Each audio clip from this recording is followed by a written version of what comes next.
Hello welcome back to എമ്മി മലബാർ. ഇന്ന് ഞാനൊരു കിഡിലെ recipe ആയിട്ടാണ് വന്നിട്ടുള്ളത്. വീട്ടിൽ ചിക്കൻ ഉണ്ടെങ്കിൽ നമ്മുടെ വീട്ടിലുള്ള ചേരുവകൾ മാത്രം മതിയാവും നമുക്കിത് ചെയ്തെടുക്കാനായിട്ട്. വളരെ എളുപ്പമാണ്, എന്നാൽ വളരെ ടേസ്റ്റുമാണ്. അപ്പോൾ നമുക്കൊട്ടും താമസിയാതെ ഈ റെസിപ്പി എങ്ങനെയാണ് ചെയ്തെടുക്കുന്നതെന്ന് നോക്കാം. അതിന് മുന്നേ ആയിട്ട് ഇന്ന് സെലക്ട് ചെയ്ത കമൻസ് കാണാം.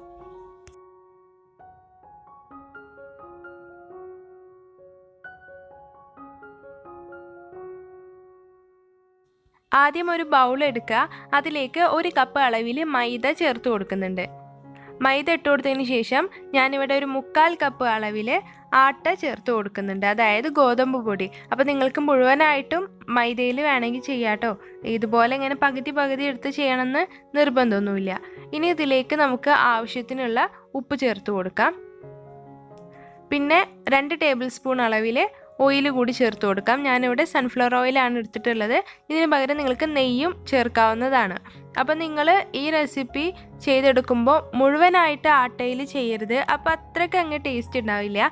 ഒന്നുകിൽ മുഴുവനായിട്ട് മൈദയിൽ ചെയ്യുക, അല്ലെങ്കിൽ ഞാൻ ചെയ്ത പോലെ ആട്ടയും മൈദയും മിക്സ് ചെയ്തെടുക്കുക. അങ്ങനെ മിക്സ് ചെയ്യുമ്പോഴും മൈദൻ്റെ അളവായിരിക്കണം ഒരല്പം മുന്നിൽ നിൽക്കേണ്ടത്.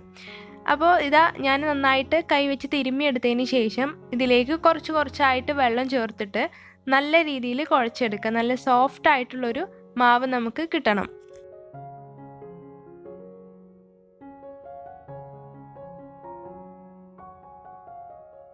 അപ്പോൾ ഇതാ നമ്മുടെ മാവെല്ലാം നല്ലതുപോലെ കുഴച്ചെടുത്തിട്ടുണ്ട്. ഇനി ഞാൻ ഇതിന് മുകളിലേക്ക് ഒരല്പം ഓയിലാക്കി കൊടുത്തതിന് ശേഷം ഇത് കവർ ചെയ്തിട്ട് ഒരു 10 മിനിറ്റ് ഒന്ന് റെസ്റ്റ് ചെയ്യാൻ വേണ്ടി മാറ്റി വെക്കുകയാണ്. ഈ സമയത്ത് നമുക്കിതിലേക്ക് വേണ്ടിയുള്ള ഫില്ലിങ് തയ്യാറാക്കിയെടുക്കാം. അപ്പോൾ അതിനായിട്ട് ഞാനൊരു പാൻ എടുത്തിട്ടുണ്ട്. അതിലേക്ക് ഒരല്പം ഓയിൽ ചേർത്ത് കൊടുക്കാം. അപ്പോൾ ചിക്കൻ ഇതാ ഞാനിവിടെ ഉപ്പും മഞ്ഞളും മുളകും വെളുത്തുള്ളി ഇഞ്ചി പേസ്റ്റും ചേർത്തിട്ട് നന്നായിട്ട് മാരിനേറ്റ് ചെയ്ത് വെച്ചിട്ടുണ്ടായിരുന്നു.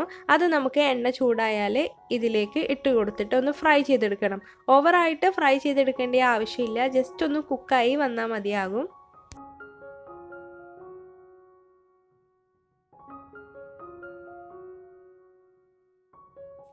അപ്പോൾ ഇത് ചിക്കൻ എല്ലാം ഞാനിവിടെ ഫ്രൈ ചെയ്തെടുത്ത് വെച്ചിട്ടുണ്ട്. അത് നമുക്കൊരു സൈഡിലേക്ക് മാറ്റി വെക്കാം.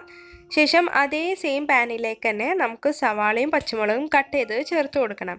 ഞാനിവിടെ ചെറിയ സൈസിലുള്ള ഒരു സവാളയാണ് എടുത്തിട്ടുള്ളത്. പിന്നെ പച്ചമുളകും ഒരു വലിയ പച്ചമുളകും എടുത്തിട്ടുണ്ട്. അത് നമുക്ക് എണ്ണയിലേക്ക് ചേർത്ത് കൊടുത്തതിന് ശേഷം നമുക്ക് നന്നായിട്ടൊന്ന് വഴറ്റിയെടുക്കാം. ഇതിലേക്ക് ഇനി ആവശ്യത്തിനുള്ള ഉപ്പ് ചേർത്ത് കൊടുക്കാം.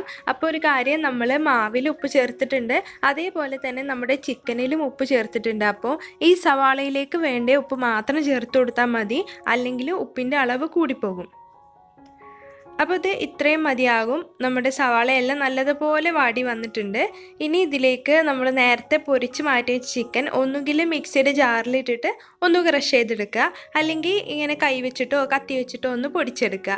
അപ്പോൾ ഞാൻ ആ ചിക്കൻ മുഴുവനായിട്ട് ചേർത്തിട്ടില്ല, ഞാനിപ്പോൾ ചെറിയ അളവിലാണ് ചെയ്തെടുക്കുന്നത്.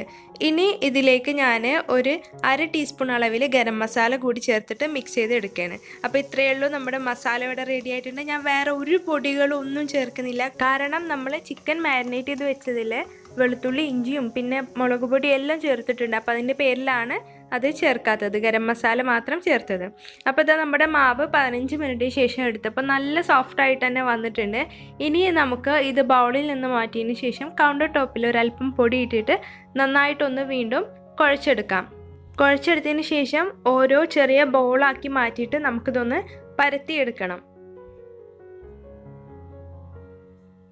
നല്ല തിന്നായിട്ട് വേണം നമുക്കിത് പരത്തിയെടുക്കാനായിട്ട്, കൂടുതലായിട്ട് കട്ടി ഉണ്ടാവാനായിട്ട് പാടില്ല.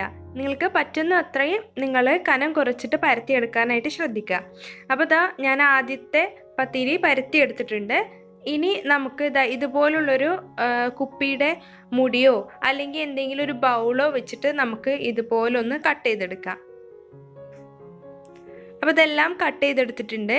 ഇനി നമുക്ക് കട്ട് ചെയ്ത് വെച്ച ഓരോ റൗണ്ടും എടുത്തിട്ട് ഇതുപോലെ അങ്ങ് അറേഞ്ച് ചെയ്ത് വെച്ച് കൊടുക്കാം. നമ്മളിങ്ങനെ വെച്ച് കൊടുക്കുമ്പോൾ നമ്മുടെ കൈ വെച്ചിട്ട് അതിൻ്റെ മുകളിലൊന്ന് പ്രസ് ചെയ്ത് കൊടുക്കണം.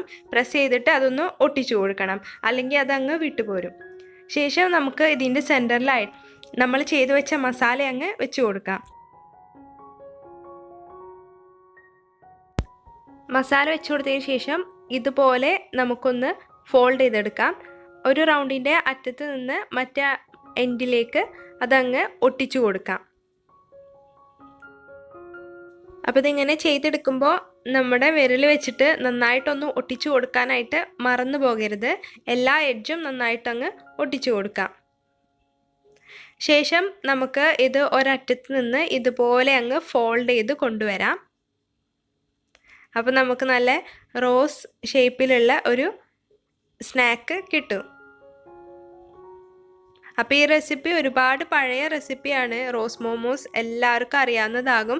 അപ്പം നിങ്ങൾക്ക് ഇതിൽ കളറൊക്കെ കൊടുക്കണമെങ്കിൽ നമ്മൾ മാവ് കുഴച്ചെടുത്തില്ലേ, അതിൽ യെല്ലോ കളറോ റെഡ് കളറോ അതൊക്കെ നിങ്ങൾക്ക് ചേർക്കാട്ടോ. ഞാനിപ്പോൾ അതൊന്നും ചേർക്കുന്നില്ല, കാരണം നോമ്പ് ടൈമാണ്. അപ്പോൾ അത്ര അൺഹെൽത്തി ആയിട്ടുള്ള ഫുഡ് കഴിക്കണ്ട എന്ന് വിചാരിച്ചിട്ട് കളറൊന്നും ചേർത്തിട്ടില്ല. നിങ്ങൾക്ക് വേണമെങ്കിൽ നിങ്ങൾക്ക് ചേർക്കാം.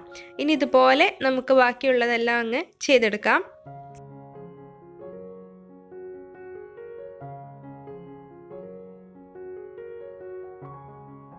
ഇനി നമുക്ക് ഒരു 4 റൗണ്ട് ഒരുമിച്ച് വെച്ചിട്ട് ഫോൾഡ് ചെയ്ത് എടുക്കാം.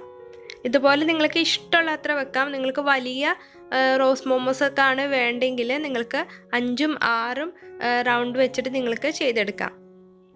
ഏകദേശം ഒരു 5 എണ്ണം തന്നെ മതിയാകും. അത്യാവശ്യം വലിപ്പമുള്ള ഒരു റോസ് മോമോസ് നമുക്ക് കിട്ടും.